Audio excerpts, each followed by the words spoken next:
Hello friends, आज हम देखेंगे भारतीय राज्य पुनर्गठन आयोग।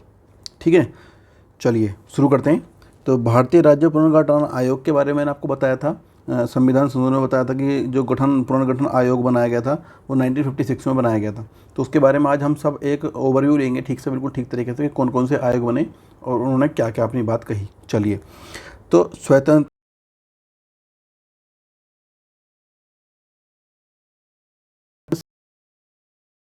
कितनी 665 पर, लेकिन हुई 549 पर। लेकिन ये कब की बात थी? ये थी 1947 की बात, क्योंकि उसी समय कि भारत आज़ाद हुआ था। उसी टाइम में कुछ रियासतें पाकिस्तान जा रही थी, कुछ भारत आ रही थी।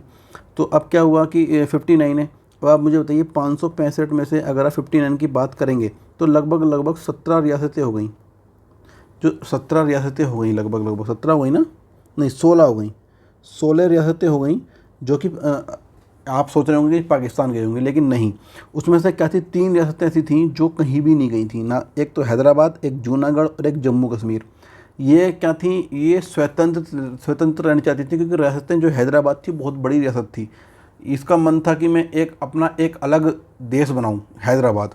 ऐसे ही जूनागढ़ भी और ऐसे ही जम्मू कश्मीर, इन्होंने भी यही कहा था कि हम एक अब आज़ाद रहेंगे, ना हम पाकिस्तान में जाएंगे ना हम भारत में जाएंगे। तो अब क्या हुआ कि उसके बाद अब तरीका क्या हुआ कि इन्हें भारत में कैसे जोड़ा गया। जो 3 रियासत थी, 3 कौन कौन सी? हैदराबाद, जूनागढ़ और जम्मू कश्मीर। इसे भारत में कैसे जोड़ा गया? तो सबसे पहले जो हैदराबाद था, उसे सैन्य कार्रवाई के द्वारा जोड़ा गया। अब सैन्य कार्रवाई क्यों की गई? अब कारण क्या था? इसकी मांग थी बहुत बुलंद। इसकी मांग इसलिए बुलंद थी क्योंकि यहाँ पर क्या था, जो लोग थे वो तो मुस्लिम थे, ठीक है। जो राजा था वो, उसका मन नहीं था वैसे इतना, पर लेकिन फिर भी उसका मन ये था, ना तो वो पाकिस्तान में जाए ना भारत में रहे। उसका मन था कि मैं आज़ाद रहूं। लेकिन वहाँ की जो जनता थी वो चाह रही थी कि हम पाकिस्तान में ऐड हो जाएं। तो अब या तो आप आज़ाद हो सकते हैं, या फिर आप पाकिस्तान में जा सकते हैं। भारत में आने का आपका बिल्कुल भी मन नहीं था।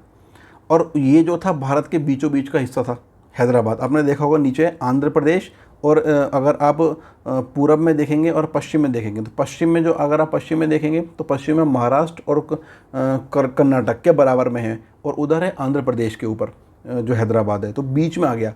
तो अब बीच का हिस्सा किसी को उठाकर कैसे दे सकते हो? ठीक है नहीं, इससे प्रॉब्लम्स हो जाएंगी, आतंकवाद को बहुत ज़्यादा बढ़ावा मिल सकता है, और हमारे जो अंदर के भेद है वो खुल सकते हैं। तो ऐसे नहीं किया जा सकता था। तो क्या किया, जो वल्लभ भाई पटेल जी थे, उन्होंने वहाँ पर सैन्य कार्रवाई, सेना भेज दी, और जो हैदराबाद है उसे अपने कब्जे में कर लिया। ठीक है, आपने इसकी स्टोरी से जान लिया होगा। ऐसे ही जूनागढ़ में भी यही चीज़ हो गई थी। जूनागढ़ में जनमत संग्रह द्वारा किया गया।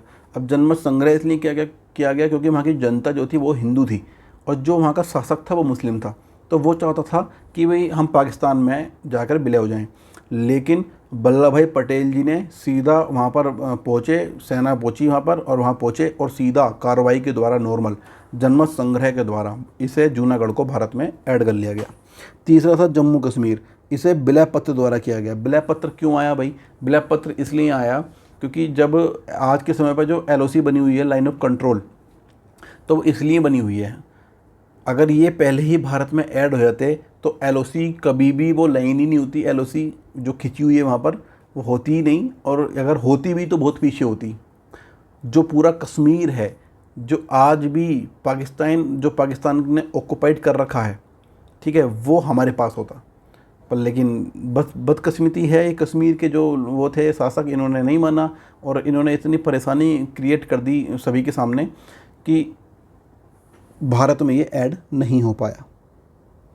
अब क्या हुआ कि जब पाकिस्तान ने चोरी छुपे जम्मू कश्मीर में हमला करना शुरू कर दिया, तो उस समय वहाँ के जो राजा थे वो भागे भागे आए, क्या कहते हैं, हमारे जो वो थे जवाहरलाल नेहरू प्रधानमंत्री जी, उनके पास आए और उनसे कहा कि भाई हमें अपने पास आप ऐड कर लो, विलय, आपके देश में विलय होने को तैयार हूँ। तो उन्होंने कहा पहले तो भैया आप विलय पत्र दो। विलय पत्र तैयार किया गया, उस पर साइन किए गए। उसके बाद हमारी सेना वहाँ पर पहुँची, पर जब तक वो पहुँची तब तक पाकिस्तान ने काफ़ी कब्जा वहाँ पर कर लिया था। अब जितना बच गया था वो तो हमने बचा लिया, पर लेकिन जो नहीं बच पाया वो आज भी पाकिस्तान के पास है। और लेकिन है तो हमारा ही, पर लेकिन वो आज भी उसे अपना ही मानते हैं। पर कब तक मानेंगे वो देखते हैं। ठीक है, 3 राज्य इस तरह से ऐड किए गए थे, जो 3 रियासतें थीं। तो अब रियासत जो थी वो कितनी थी, 549, लेकिन इसमें 3 और ऐड हो गई तो 552।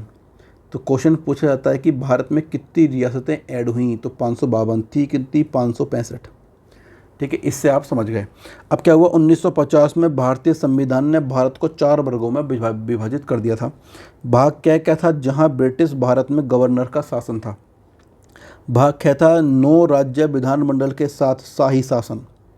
भाग तीसरा था ब्रिटिश भारत के मुख्य आयुक्त का शासन एवं कुछ में शाही शासन था। इसमें कुल 10 राज्य, जिसमें जिसमें केंद्रीकृत शासन था। केंद्रीकृत का मतलब होता है जो मेन, जो हमारे वहाँ पर गवर्नर, जो वायसराय बैठे हुए थे, तो उनके द्वारा ही वहाँ पर वो शासन चलाया जा रहा है। जैसे कि आज के समय में भी केंद्र शासित प्रदेश होते हैं, पर लेकिन ज़्यादा पावर्स केंद्र के पास ही होती हैं। ऐसे ही ये था। जो लास्ट था, इस भाग में केवल अंडमान एवं निकोबार को रखा गया था। तो आपने ये 4 वर्ग पढ़ लिए कि किस किस प्रकार में क्या क्या विभाजित किया हुआ था। आगे देखते हैं। फिर आया, अब क्या हुआ कि जब इतने राज्य बन गए और केंद्र शासित प्रदेश बन गए, तो धर आयोग आया। ठीक है, धर आयोग, इसने क्या किया है, भारत के स्वतंत्रता के बाद देश में भाषा के आधार पर राज्यों के पुनर्गठन की मांग उठने लग गई। मैंने आपको बताया था कि हर जगह से मांग उठने लग गई थी, क्योंकि अब राज्यों का क्या हुआ कि राज्य बहुत बड़े बड़े हो गए। अगर आप साउथ में भी जाएंगे, जो तमिलनाडु है, आंध्र प्रदेश है, ये एक ही था पहले। अब इतना बड़ा राज्य है, कुछ कर्नाटक का हिस्सा भी उसमें ही था। अब कर्नाटक में बोले थे कन्नड़, और जो आंध्र प्रदेश में बोले थे तेलुगु, और जो तमिलनाडु है वहाँ बोली जाती तमिल। अब एक पूरा राज्य और 3 भाषा के लोग वहाँ पर, तो सबको बहुत ज़्यादा कठिनाई होने लगी। सब कहने लगे छोटे राज्य बनाओ, और जहाँ जो लोग बोलने वाला है वो वहाँ पर रहे। तो जून 1948 में भारत सरकार के एस के धर की अध्यक्षता में भाषीय आयोग की नियुक्ति की। आयोग दिसंबर 1948 में अपनी रिपोर्ट पेश करता है, जिसमें उसने सिफारिश की कि राज्यों के पुनर्गठन का आधार भाषा के आधार पर न होकर प्रशासनिक सुधार के आधार पर होना चाहिए। इससे राज्यों में अत्यधिक असंतोष फैल गया। अतः भारत सरकार ने दिसंबर 1948 में भाषाई प्रांत समिति जेबीपी समिति का गठन किया। और जेबीपी समिति क्या है भाई, वो भी अभी देखेंगे क्या समिति है वो। तो इसके द्वारा ये तो भाई विफल हो गया, ये नहीं चल पाया, क्योंकि इसने बात कर दी प्रशासनिक सुधार के आधार पर। इसने कहा भाषाई आधार पर नहीं होना चाहिए, प्रशासनिक सुधार के आधार पर होना चाहिए। अब इसकी बात को लोगों ने फेल कर दिया। आगे बढ़ते हैं। बाद में आया भारतीय प्रांत समिति जेबीपी समिति। इसमें 3 लोग थे, उन्हीं के नाम पर ये रखा गया। पहले थे जवाहरलाल नेहरू, जो कि जे। तीसरे थे वल्लभ भाई पटेल, और जो चौथे थे, जो तीसरे थे, वो थे पट्टाभी सीतारमैया की अध्यक्षता में दिसंबर 1948 में एक समिति का गठन किया गया, जिसे जेबीपी समिति के नाम से भी जाना जाता है। इस समिति ने अप्रैल 1949 में अपनी रिपोर्ट पेश की। इसने भी सिफारिश की कि राज्यों के पुनर्गठन का आधार भाषा के आधार पर न होकर प्रशासनिक सुधार के आधार पर होना चाहिए। अब भाई इसने भी ये वाली बात कर दी। अब क्या हो, तो अब इसका भी एक सुधार निकाला गया। ठीक है, अब वो आगे देखते हैं। लेकिन एक मिनट, पेन ले लेता हूँ।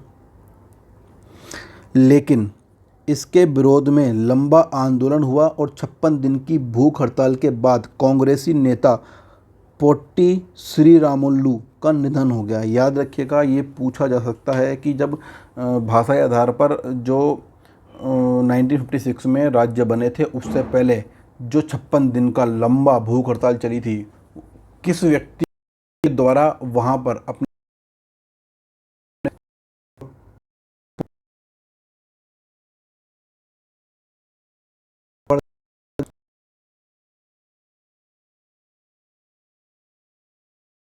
राज्य के गठन के लिए मजबूर होना पड़ा और मद्रास से तेलुगु भाषी प्रदेश को अलग कर आंध्र प्रदेश का गठन किया गया। सबसे पहला राज्य इसीलिए कहा जाता है आंध्र प्रदेश।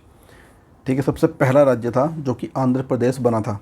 चलिए, फिर आया नेक्स्ट फजल अली आयोग।